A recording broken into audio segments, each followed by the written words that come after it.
The Adventure of Charles Augustus Milverton. It is years since the incidents of which I speak took place, and yet it is with diffidence that I allude to them. For a long time, even with the utmost discretion and reticence, it would have been impossible to make the facts public, but now the principal person concerned is beyond the reach of human law, and with due suppression the story may be told in such fashion as to injure no one. It records an absolutely unique experience in the career both of Mr. Sherlock Holmes and of myself. The reader will excuse me if I conceal the date or any other fact by which he might trace the actual occurrence. We had been out for one of our evening rambles, Holmes and I, and had returned about 6 o'clock on a cold, frosty winter's evening. As Holmes turned up the lamp, the light fell upon a card on the table. He glanced at it, and then, with an ejaculation of disgust, threw it on the floor. I picked it up and read, "Charles Augustus Milverton, Appledore Towers, Hampstead, Agent." "Who is he?" I asked. "The worst man in London," Holmes answered, as he sat down and stretched his legs before the fire. "Is anything on the back of the card?" I turned it over. "Will call at 6:30. C.A.M." I read. He's about due. Do you feel a creeping, shrinking sensation, Watson, when you stand before the serpents in the zoo and see the slithery, gliding, venomous creatures with their deadly eyes and wicked, flattened faces? Well, that's how Milverton impresses me. I've had to do with 50 murderers in my career, but the worst of them never gave me the repulsion which I have for this fellow. And yet I can't get out of doing business with him. Indeed, he's here at my invitation. But who is he? I'll tell you, Watson. He is the king of all the blackmailers. Heaven help the man, and still more the woman, whose secret and reputation come into the power of Milverton. With a smiling face and a heart of marble, he will squeeze and squeeze until he has drained them dry. The fellow is a genius in his way, and would have made his mark in some more savoury trade. His method is as follows. He allows it to be known that he is prepared to pay very high sums for letters which compromise people of wealth and position. He receives these wares, not only from treacherous valets or maids, but frequently from genteel ruffians, who have gained the confidence and affection of trusting women. He deals with no niggard hand. I happen to know that he paid £700 to a footman for a note 2 lines in length, and that the ruin of a noble family was the result. Everything which is in the market goes to Milverton, and there are hundreds in this great city who turn white at his name. No one knows where his grip may fall, for he is far too rich and far too cunning to work from hand to mouth. He will hold a card back for years in order to play it at the moment when the stake is best worth winning. I've said that he is the worst man in London, and I would ask you how could one compare the ruffian who in hot blood bludgeons his mate with this man who methodically and at his leisure tortures the soul and wrings the nerves in order to add to his already swollen money-bags. I had seldom heard my friends speak with such intensity of feeling. "But surely," said I, "the fellow must be within the grasp of the law." "Technically, no doubt, but practically not. What would it profit a woman, for example, to get him a few months' imprisonment if her own ruin must immediately follow? His victims dare not hit back. If ever he blackmailed an innocent person, then indeed we should have him. But he is as cunning as the evil one. No, we must find other ways to fight him." "And why is he here?" "Because an illustrious client has placed her piteous case in my hands. It is the Lady Eva Blackwell, the most beautiful debutante of last season. She is to be married in a fortnight to the Earl of Dovercourt. This fiend has several imprudent letters. Imprudent, Watson, nothing worse, which were written to an impecunious young squire in the country. They would suffice to break off the match. Milverton will send the letters to the Earl unless a large sum of money is paid him. I have been commissioned to meet him and to make the best terms I can." At that instant there was a clatter and a rattle in the street below. Looking down, I saw a stately carriage and pair, the brilliant lamps gleaming on the glossy haunches of the noble chestnuts. A footman opened the door, and a small, stout man in a shaggy astrakhan overcoat descended. A minute later he was in the room. Charles Augustus Milverton was a man of 50, with a large intellectual head, a round, plump, hairless face, a perpetual frozen smile, and two keen grey eyes which gleamed brightly from behind broad, gold-rimmed glasses. There was something of Mr. Pickwick's benevolence in his appearance, marred only by the insincerity of the fixed smile and by the hard glitter of those restless and penetrating eyes.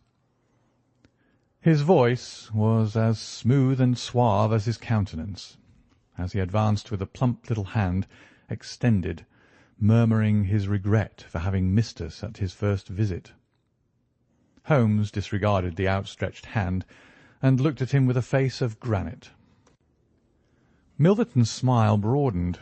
He shrugged his shoulders, removed his overcoat, folded it with great deliberation over the back of a chair, and then took a seat. "This gentleman," said he, with a wave in my direction, "is it discreet? Is it right?" "Dr. Watson is my friend and partner." "Very good, Mr. Holmes. It is only in your client's interests that I protested. The matter is so very delicate." "Dr. Watson has already heard of it." "Then we can proceed to business. You say that you are acting for Lady Eva. Has she empowered you to accept my terms?" "What are your terms?" £7,000. "And the alternative?" "My dear sir, it is painful for me to discuss it, but if the money is not paid on the 14th, there certainly will be no marriage on the 18th. His insufferable smile was more complacent than ever. Holmes thought for a while. "You appear to me," he said at last, "to be taking matters too much for granted. I am, of course, familiar with the contents of these letters. My client will certainly do what I may advise. I shall counsel her to tell her future husband the whole story, and to trust to his generosity." Milverton chuckled. "You evidently do not know the Earl," said he. From the baffled look upon Holmes's face, I could see clearly that he did. "What harm is there in the letters?" he asked. "They are sprightly, very sprightly," Milverton answered. "The lady was a charming correspondent, but I can assure you that the Earl of Dovercourt would fail to appreciate them. However, since you think otherwise, we'll let it rest at that. It is purely a matter of business. If you think that it is in the best interests of your client that these letters should be placed in the hands of the Earl, then you would indeed be foolish to pay so large a sum of money to regain them." He rose and seized his astrakhan coat. Holmes was grey with anger and mortification. "Wait a little," he said. "You go too fast. We should certainly make every effort to avoid scandal in so delicate a matter." Milverton relapsed into his chair. "I was sure that you would see it in that light," he purred. "At the same time," Holmes continued, "Lady Eva is not a wealthy woman. I assure you that £2,000 would be a drain upon her resources, and that the sum you name is utterly beyond her power. I beg, therefore, that you will moderate your demands, and that you will return the letters at the price I indicate, which is, I assure you, the highest that you can get." Milverton's smile broadened and his eyes twinkled humorously. "I am aware that what you say is true about the lady's resources," said he. "At the same time, you must admit that the occasion of a lady's marriage is a very suitable time for her friends and relatives to make some little effort upon her behalf. They may hesitate as to an acceptable wedding present, Let me assure them that this little bundle of letters would give more joy than all the candelabra and butter dishes in London." "It is impossible," said Holmes. Dear me, how unfortunate," cried Milverton, taking out a bulky pocket-book. "I cannot help thinking that ladies are ill-advised in not making an effort. Look at this." He held up a little note with a coat of arms upon the envelope. "That belongs to— well, perhaps it is hardly fair to tell the name until tomorrow morning. But at that time it will be in the hands of the lady's husband, and all because she will not find a beggarly sum which she could get by turning her diamonds into paste. It is such a pity. Now, you remember the sudden end of the engagement between the Honourable Miss Miles and Colonel Dorking? Only 2 days before the wedding there was a paragraph in the Morning Post to say that it was all off, and why? It is almost incredible, but the absurd sum of £1,200 would have settled the whole question. Is it not pitiful? And here I find you, a man of sense, boggling about terms, when your client's future and honour are at stake. You surprise me, Mr. Holmes." "What I say is true," Holmes answered. "The money cannot be found. Surely it is better for you to take the substantial sum which I offer, and to ruin this woman's career, which can profit you in no way." "There you make a mistake, Mr. Holmes. An exposure would profit me indirectly to a considerable extent. I have 8 or 10 similar cases maturing. If it was circulated among them that I had made a severe example of the Lady Eva, I should find all of them much more open to reason. You see my point." Holmes sprang from his chair. "Get behind him, Watson. Don't let him out. Now, sir, let us see the contents of that notebook." Milverton had glided as quickly as a rat to the side of the room and stood with his back against the wall. "Mr. Holmes, he said, turning the front of his coat and exhibiting the butt of a large revolver, which projected from the inside pocket. "I have been expecting you to do something original. This has been done so often, and what good has ever come from it? I assure you that I am armed to the teeth, and I am perfectly prepared to use my weapons, knowing that the law will support me. Besides, your supposition that I would bring the letters here in a notebook is entirely mistaken. I would do nothing so foolish. And now, gentlemen, I have 1 or 2 little interviews this evening, and it is a long drive to Hampstead." He stepped forward, took up his coat, laid his hand on his revolver, and turned to the door. I picked up a chair, but Holmes shook his head, and I laid it down again. With bow, a smile, and a twinkle, Milverton was out of the room, and a few moments after we heard the slam of the carriage door and the rattle of the wheels as he drove away. Holmes sat motionless by the fire, his hands buried deep in his trouser pockets, his chin sunk upon his breast, his eyes fixed upon the glowing embers. For half an hour he was silent and still. Then, with the gesture of a man who has taken his decision, he sprang to his feet and passed into his bedroom. A little later, a rakish young workman with a goatee beard and a swagger lit his clay pipe at the lamp before descending into the street. "I'll be back some time, Watson," said he, and vanished into the night. I understood that he had opened his campaign against Charles Augustus Milverton, but I little dreamed the strange shape which that campaign was destined to take. For some days Holmes came and went at all hours in this attire, but beyond the remark that his time was spent at Hampstead, and that it was not wasted, I knew nothing of what he was doing.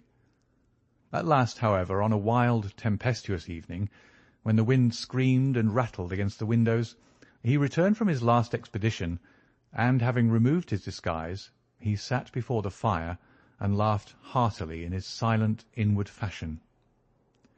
"You would not call me a marrying man, Watson?" "No, indeed." "You will be interested to hear that I am engaged." "My dear fellow, I to Milverton's housemaid." "Good heavens, Holmes!" "I wanted information, Watson." "Surely you've gone too far." "It was a most necessary step. I am a plumber with a rising business, Escott by name. I have walked out with her each evening, and I have talked with her. Good heavens, those talks! However, I have got all I wanted. I know Milverton's house as I know the palm of my hand." "But the girl, Holmes?" He shrugged his shoulders. "You can't help it, my dear Watson. You must play your cards as best you can when such a stake is on the table. However, I rejoice to say that I have a hated rival who will certainly cut me out the instant that my back is turned. What a splendid night it is!" "You like this weather?" "It suits my purpose, Watson. I mean to burgle Milverton's house to-night." I had a catching of the breath, and my skin went cold at the words, which were slowly uttered in a tone of concentrated resolution. As a flash of lightning in the night shows up in an instant every detail of a wild landscape, so at one glance I seemed to see every possible result of such an action. The detection, the capture, the honoured career ending in irreparable failure and disgrace, my friend himself lying at the mercy of the odious Milverton. "For heaven's sake, Holmes, think what you're doing!" I cried. "My dear fellow, I have given it every consideration. I am never precipitate in my actions, nor would I adopt so energetic and, indeed, so dangerous a course if any other were possible. Let us look at the matter clearly and fairly. I suppose that you will admit that the action is morally justifiable, though technically criminal. To burgle his house is no more than to forcibly take his pocket-book, an action in which you were prepared to aid me." I turned it over in my mind. "Yes," I said, "it is morally justifiable, so long as our object is to take no articles save those which are used for an illegal purpose." "Exactly. Since it is morally justifiable, I have only to consider the question of personal risk. Surely a gentleman should not lay much stress upon this when a lady is in most desperate need of his help." "You will be in such a false position." "Well, that is part of the risk. There is no other possible way of regaining those letters. The unfortunate lady has not the money, and there are none of her people in whom she could confide. To-morrow is the last day of grace, and unless we can get the letters to-night, this villain will be as good as his word and will bring about her ruin. I must therefore abandon my client to her fate, or I must play this last card. Between ourselves, Watson, it's a sporting duel between this fellow Milverton and me. He had, as you saw, the best of the first exchanges, but my self-respect and my reputation are concerned to fight it to a finish." "Well, I don't like it, but I suppose it must be," said I. "When do we start?" "You are not coming." "Then you're not going," said I. "I give you my word of honour, and I never broke it in my life, that I will take a cab straight to the police station and give you away unless you let me share this adventure with you." "You can't help me." "How do you know that?" "You can't tell what may happen. Anyway, my resolution is taken. Other people besides you have self-respect and even reputations." Holmes had looked annoyed, but his brow cleared, and he clapped me on the shoulder. "Well, well, my dear fellow, be it so. We have shared this same room for some years, and it would be amusing if we ended by sharing the same cell. You know, Watson, I don't mind confessing to you that I have always had an idea that I would have made a highly efficient criminal. This is the chance of my lifetime in that direction. See here." He took a neat little leather case out of a drawer, and opening it, he exhibited a number of shining instruments. "This is a first-class, up-to-date burgling kit, with nickel-plated jemmy, diamond-tipped glass cutter, adaptable keys, and every modern improvement which the march of civilization demands. Here, too, is my dark lantern. Everything is in order. Have you a pair of silent shoes? I have rubber-soled tennis shoes. Excellent. And a mask? I can make a couple out of black silk. I can see that you have a strong natural turn for this sort of thing. Very good. Do you make the masks? We shall have some cold supper before we start. It is now 9:30. At 11 we shall drive as far as Church Row. It is a quarter of an hour's walk from there to Appledore Towers. We shall be at work before midnight. Milverton is a heavy sleeper, and retires punctually at 10:30. With any luck we should be back here by 2, with the Lady Eva's letters in my pocket. Holmes and I put on our dress clothes, so that we might appear to be two theatre-goers homeward bound. In Oxford Street we picked up a hansom and drove to an address in Hampstead. Here we paid off our cab, and with our greatcoats buttoned up, for it was bitterly cold, and the wind seemed to blow through us, we walked along the edge of the heath. "It's a business that needs delicate treatment," said Holmes. "These documents are contained in a safe in the fellow's study, and the study is the anteroom of his bedchamber. On the other hand, like all these stout little men who do themselves well, he is a plethoric sleeper. Agatha, that's my fiancée, says it is a joke in the servants' hall that it's impossible to wake the master. He has a secretary who is devoted to his interests and never budges from the study all day. That's why we're going at night. Then he has a beast of a dog which roams the garden. I met Agatha late the last 2 evenings, and she locks the brute up so as to give me a clear run. This is the house, this big one in its own grounds. Through the gate, now to the right among the laurels. We might put on our masks here, I think. You see, there is not a glimmer of light in any of the windows, and everything is working splendidly." With our black silk face coverings, which turned us into two of the most truculent figures in London, we stole up to the silent, gloomy house. A sort of tiled veranda extended along one side of it, lined by several windows and 2 doors. "That's his bedroom," Holmes whispered. "This door opens straight into the study. It would suit us best, but it is bolted as well as locked, and we should make too much noise getting in. Come round here. There's a greenhouse which opens into the drawing-room." The place was locked, but Holmes removed a circle of glass and turned the key from the inside. An instant afterwards he had closed the door behind us, and we had become felons in the eyes of the law. The thick, warm air of the conservatory and the rich, choking fragrance of exotic plants took us by the throat. He seized my hand in the darkness and led me swiftly past banks of shrubs which brushed against our faces. Holmes had remarkable powers, carefully cultivated, of seeing in the dark. Still holding my hand in one of his, he opened a door, and I was vaguely conscious that we had entered a large room in which a cigar had been smoked not long before. He felt his way among the furniture, opened another door, and closed it behind us. Putting out my hand, I felt several coats hanging from the wall, and I understood that I was in a passage. We passed along it, and Holmes very gently opened a door upon the right-hand side. Something rushed out at us, and my heart sprang into my mouth, but I could have laughed when I realized that it was the cat.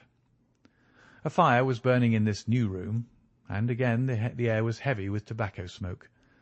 Holmes entered on tiptoe, waited for me to follow, and then very gently closed the door. We were in Milverton's study, and a portière at the farther side showed the entrance to his bedroom. It was a good fire, and the room was illuminated by it. Near the door I saw the gleam of an electric switch, but it was unnecessary, even if it had been safe to turn it on. At one side of the fireplace was a heavy curtain which covered the bay window we had seen from outside. On the other side was the door which communicated with the veranda. A desk stood in the centre, with a turning chair of shining red leather. Opposite was a large bookcase, with a marble bust of Athene on the top. In the corner, between the bookcase and the wall, there stood a tall green safe. The firelight flashing back from the polished brass knobs upon its face. Holmes stole across and looked at it. Then he crept to the door of the bedroom and stood with slanting head, listening intently. No sound came from within. Meanwhile it had struck me that it would be wise to secure our retreat through the outer door, so I examined it. To my amazement, it was neither locked nor bolted. I touched Holmes on the arm, and he turned his masked face in that direction. I saw him start, and he was evidently as surprised as I was. "I don't like it," he whispered, putting his lips to my very ear. "I can't quite make it out. Anyhow, we have no time to lose." "Can I do anything?" "Yes, stand by the door. If you hear anyone come, bolt it on the inside, and we can get away as we came. If they come the other way, we can get through the door if our job is done, or hide behind these window curtains if it is not. Do you understand?" I nodded and stood by the door. My first feeling of fear had passed away, and I thrilled now with a keener zest than I had ever enjoyed when we were the defenders of the law instead of its defiers. The high object of our mission, the consciousness that it was unselfish and chivalrous, the villainous character of our opponent, all added to the sporting interest of the adventure. Far from feeling guilty, I rejoiced and exulted in our dangers. With a glow of admiration I watched Holmes unrolling his case of instruments and choosing his tool with the calm, scientific accuracy of a surgeon who performs a delicate operation.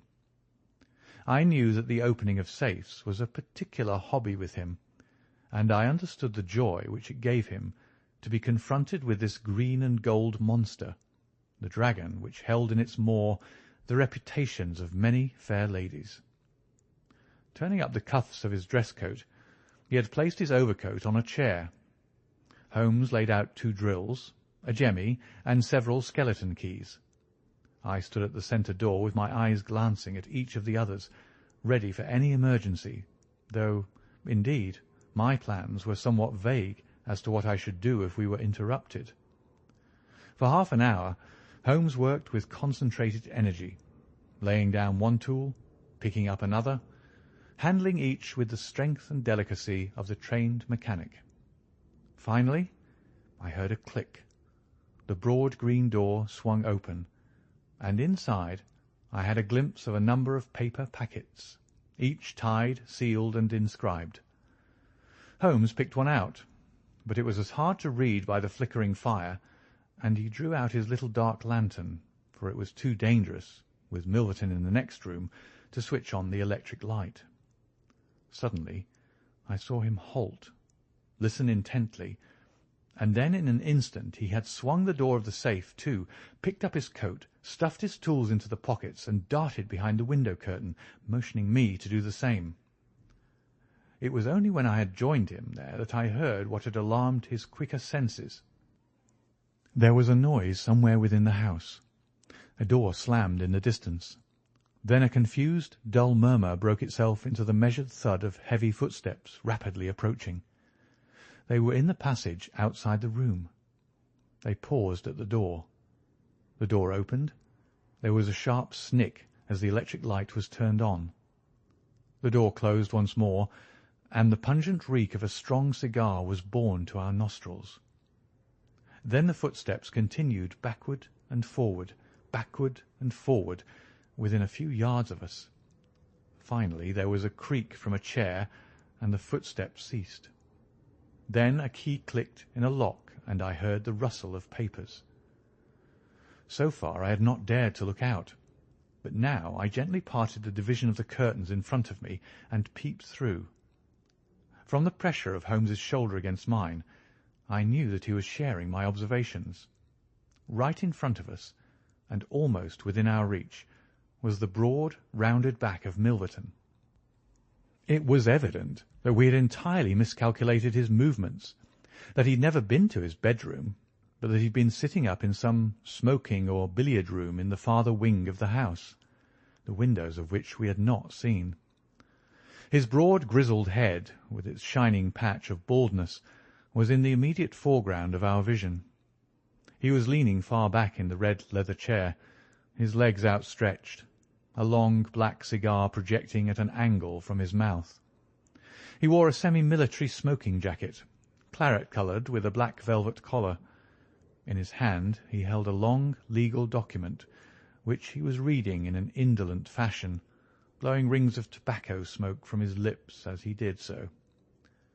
There was no promise of a speedy departure in his composed bearing and his comfortable attitude. I felt Holmes's hand steal into mine and give me a reassuring shake, as if to say that the situation was within his powers and that he was easy in his mind.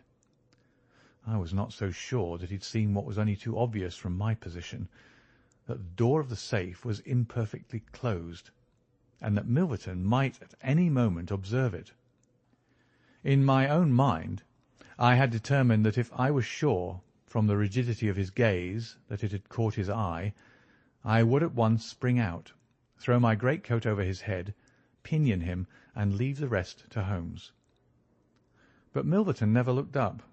He was languidly interested by the papers in his hand, and page after page was turned as he followed the argument of the lawyer. At least, I thought, when he's finished the document and the cigar, he will go to his room. But before he had reached the end of either, there came a remarkable development which turned our thoughts into quite another channel. Several times I had observed that Milverton looked at his watch, and once he had risen and sat down again, with a gesture of impatience.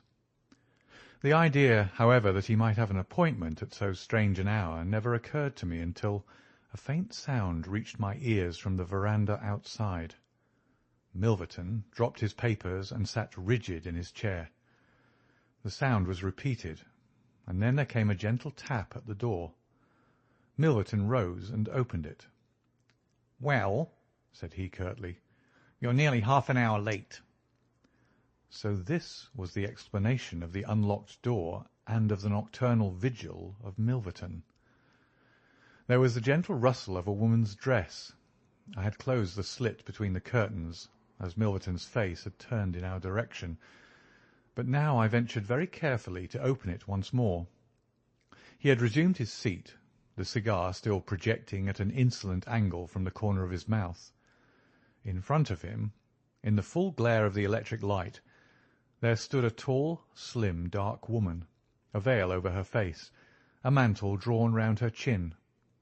Her breath came quick and fast, and every inch of the lithe figure was quivering with strong emotion.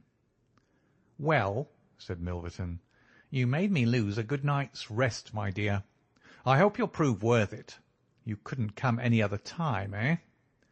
The woman shook her head. "Well, if you couldn't, you couldn't. If the Countess is a hard mistress, you have your chance to get level with her now. Bless the girl. What are you shivering about? That's right, pull yourself together. Now, let's get down to business." He took a notebook from the drawer of his desk. "You say that you have 5 letters which compromise the Countess d'Albert. You want to sell them? I want to buy them. So far, so good. It only remains to fix a price. I should want to inspect the letters, of course. If they're really good specimens. Great heavens! Is it you?" The woman, without a word, had raised her veil and dropped the mantle from her chin. It was a dark, handsome, clear-cut face which confronted Milverton. A face with a curved nose, strong, dark eyebrows shading hard, glittering eyes, and a straight, thin-lipped mouth set in a dangerous smile. "It is I," she said, "the woman whose life you have ruined." Milverton laughed, but fear vibrated in his voice. "You were so very obstinate," said he. "Why did you drive me to such extremities? I assure you I wouldn't hurt a fly of my own accord. But every man has his business, and what was I to do? I put the price well within your means. You would not pay."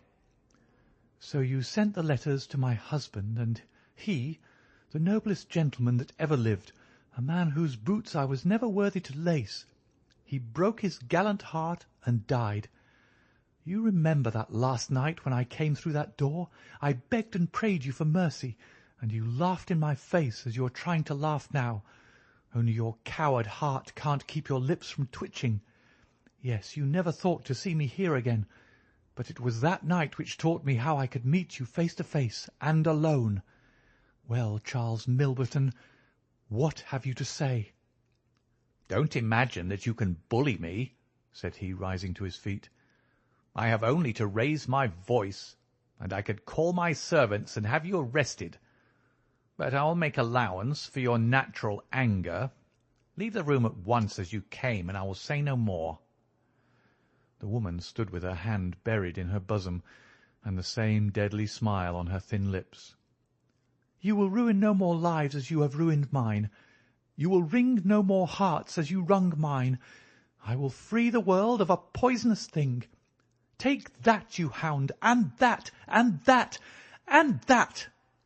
She had drawn a little gleaming revolver and emptied barrel after barrel into Milverton's body, the muzzle within 2 feet of his shirt front.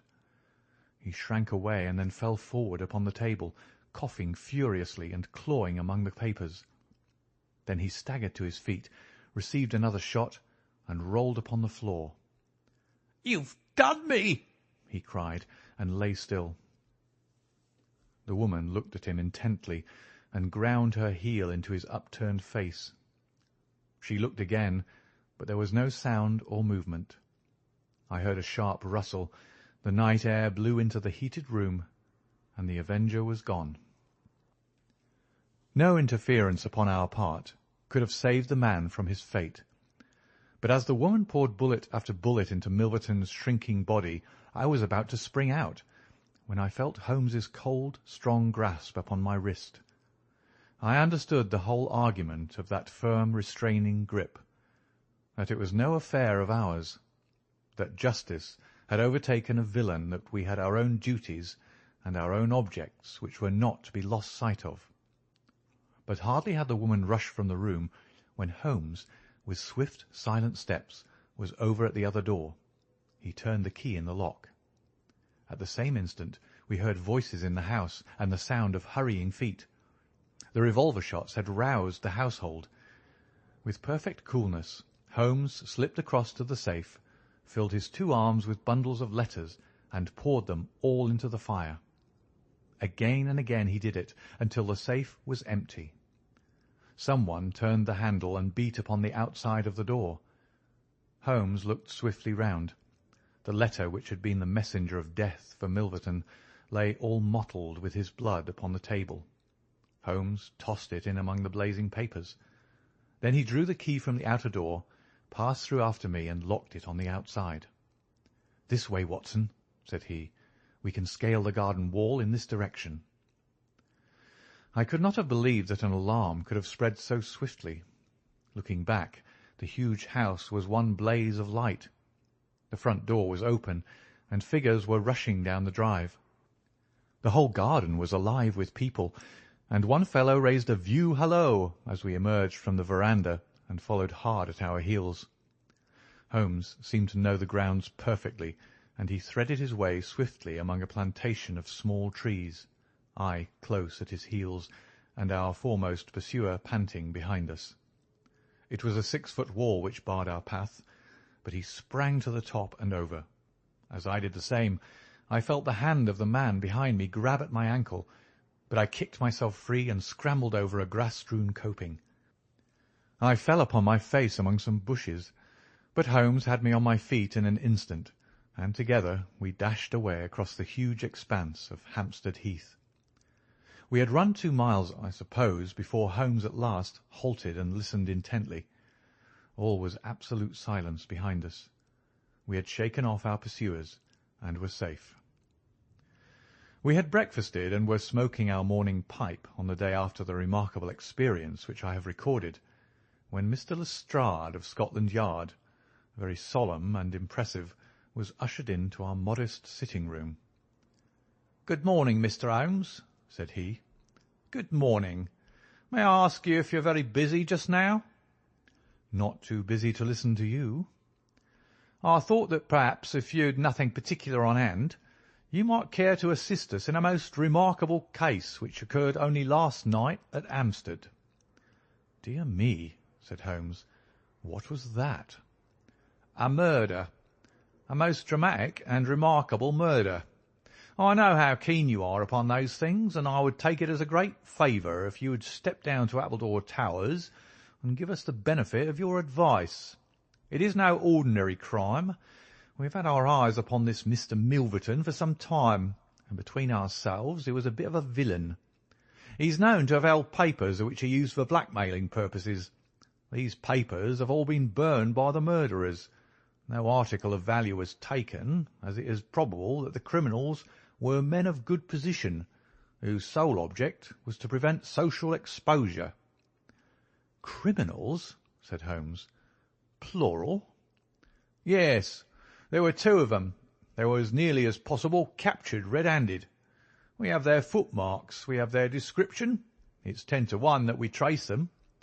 The first fellow was a bit too active, but the second was caught by the under gardener and only got away after a struggle. He was a middle-sized, strongly built man, square jaw, thick neck, moustache, a mask over his eyes. That's rather vague, said Sherlock Holmes. It might be a description of Watson. It's true, said the inspector with amusement. It might be a description of Watson. Well, I'm afraid I can't help you, Lestrade, said Holmes. The fact is that I knew this fellow Milverton, that I considered him one of the most dangerous men in London, and that I think there are certain crimes which the law cannot touch, and which, therefore, to some extent, justify private revenge. No, it's no use arguing. I've made up my mind. My sympathies are with the criminals rather than with the victim, and I will not handle this case.